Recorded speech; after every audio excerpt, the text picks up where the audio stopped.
আমাদের জীবনে যখন ভালো বা খারাপ সময় আসে তার আগেই প্রকৃতি বিভিন্ন সংকেত দিতে শুরু করে, কিন্তু কোনো কোনো সময় আমরা এই সংকেতগুলি বুঝতে পারি না, কারণ এই জিনিসগুলোর ব্যাপারে আমাদের বেশি জ্ঞান নেই।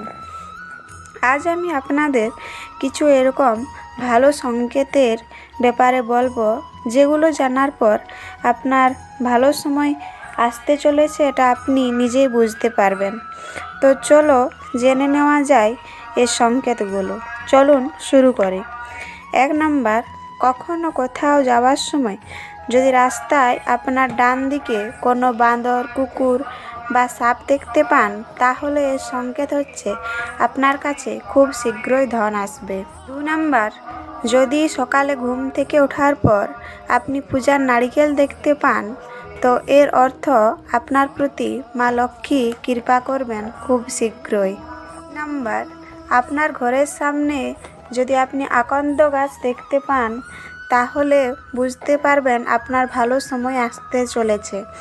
এই সংকেতটি অনেক বেশি শুভ বলে মনে করা হয়। 4 নাম্বার, যদি আপনি কোনো বিশেষ কাজের জন্য ঘর থেকে বার হচ্ছেন এবং কোনো ব্যক্তির হাতে জল ভর্তি পাত্র দেখতে পান, এটি সম্পন্নতার সংকেত।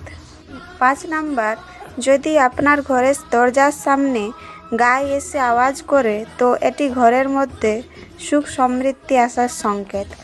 কোনো গাই ঘরে এলে তাকে রুটি নিশ্চয়ই খাওয়াবেন, এর ফলে আপনার শুভ হবে। 6 নাম্বার, আপনি বিশেষ কোনো জায়গায় যাওয়ার সময় যদি ঘর থেকে বার হচ্ছেন, এমন সময় আপনার মনে হয় যে আপনি কোনো জিনিস ভুলে যাচ্ছেন, তাহলে এটি একটি খারাপ সময় যাওয়ার এবং ভালো সময় আসার সংকেত দেয়।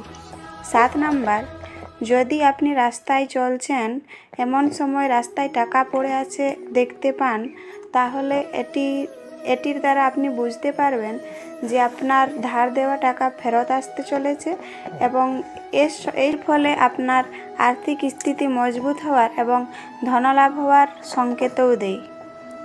8 নাম্বার, পূজা করার সময় যদি ভগবানের প্রতিমার উপর রাখা ফুল বা পাতা আপনার সামনে পড়ে, তো এর অর্থ হচ্ছে ভগবান আপনার উপর প্রসন্ন আছে এবং খুব শীঘ্রই আপনার মনোকামনা পূর্ণ হতে চলেছে।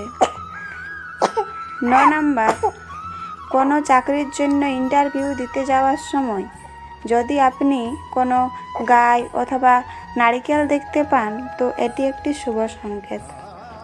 10 নাম্বার, যদি আপনি আপনার চারপাশে অনেক রং বেরঙের প্রজাপতি দেখতে পান, তো এর অর্থ আপনার জীবনে অনেক খুশির কোনো খবর আসতে চলেছে।